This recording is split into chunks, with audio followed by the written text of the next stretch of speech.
Leprechaun on the Loose by Marcia Thornton Jones. Illustrated by Sid Moore. When you hear this sound, it's time to turn the page.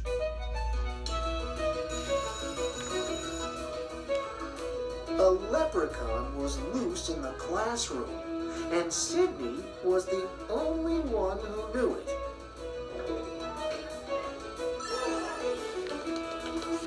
Sydney saw teeny tiny green footprints on the floor. He followed them to the table where Mrs. Yoder had cupcakes for their St. Patrick's Day party. Sydney peeked inside the box. All the green icing had been licked off the cupcakes.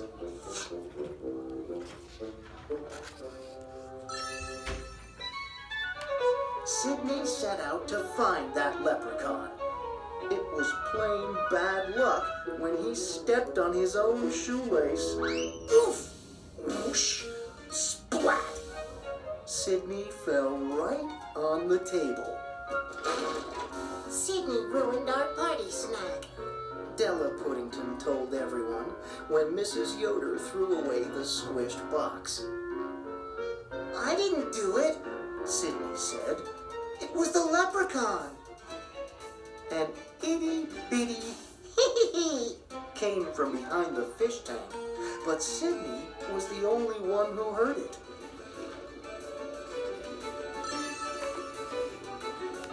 During reading time, Sydney noticed something was wrong with the fish. He sneaked to the back of the room and looked into the tank. The leprechaun was swimming the backstroke, and the fish definitely were not happy.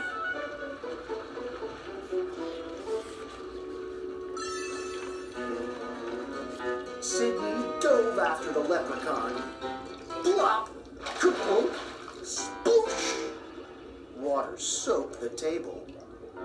Sydney ruined our decorations, Della cried when Mrs. Yoder threw away the soggy paper shamrocks. I didn't do it, Sydney said. It was the leprechaun.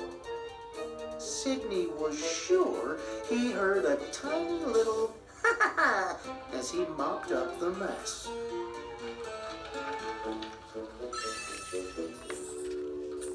During science class, Sydney heard a creak, creak, creak coming from the hamster's cage.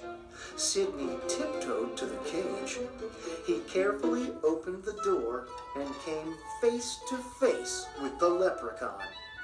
While Sydney and the leprechaun stared at each other, the hamster ran out the open door and across the table. Sydney dived after the hamster. Boom! Bam! Crash! Sydney fell against the table.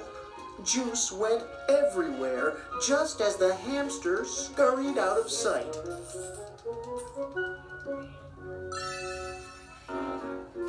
Our juice is gone, Della said with a sniffle.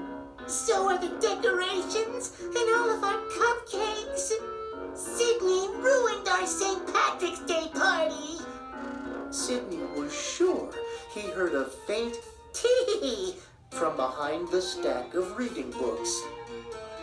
Nobody believed that Sydney didn't do it. There was only one thing for him to do. He had to catch that leprechaun. At recess, Sydney sneaked past his teacher and ran to the art corner. Everything he needed was there.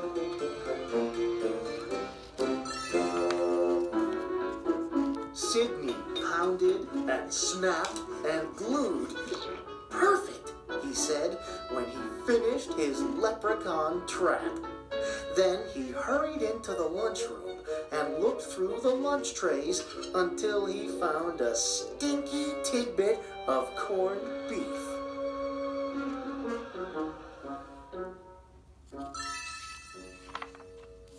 Sydney carefully reached inside his leprechaun trap with the bait.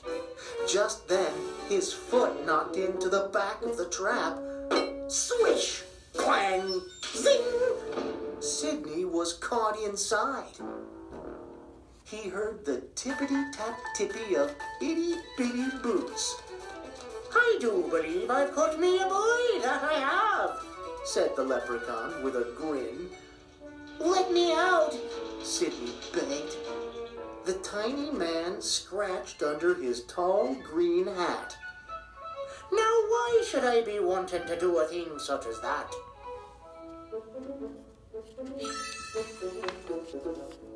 Sydney thought fast.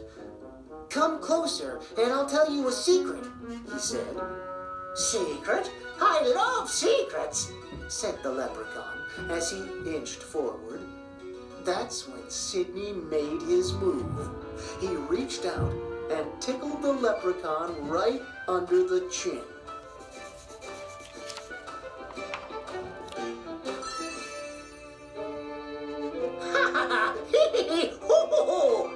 The leprechaun fell down and hit the trap door.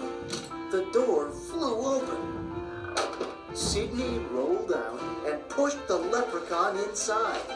Swish, clang, zing!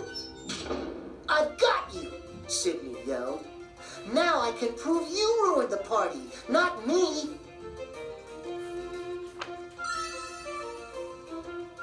Party? Said the little man. I'll make you a deal.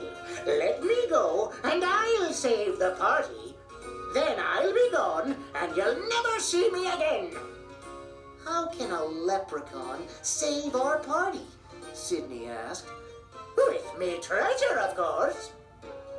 Should he keep the leprechaun and prove he didn't ruin everything? Sydney wondered. Or should he let the leprechaun go home and save the party for all his friends?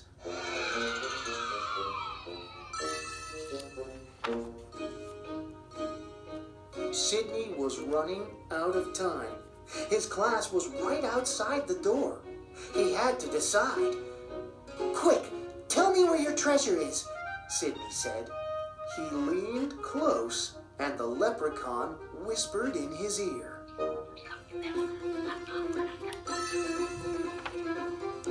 Sydney knew a deal was a deal. He opened the trap door and watched the leprechaun climb out. The leprechaun turned one last time and tipped his hat at Sydney.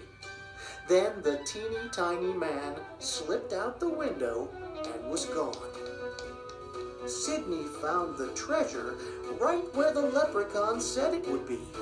It was just what he needed to save the party.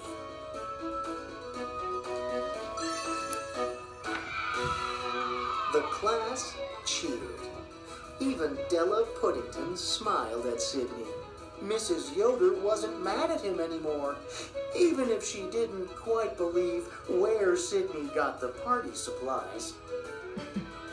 Sydney was finally able to forget all of the trouble the leprechaun had caused.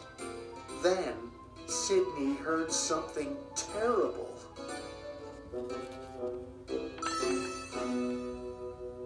Excuse me, lad, said a tiny voice from behind Sydney's box of crayons. I'm looking for me brother. Have you seen him anywhere?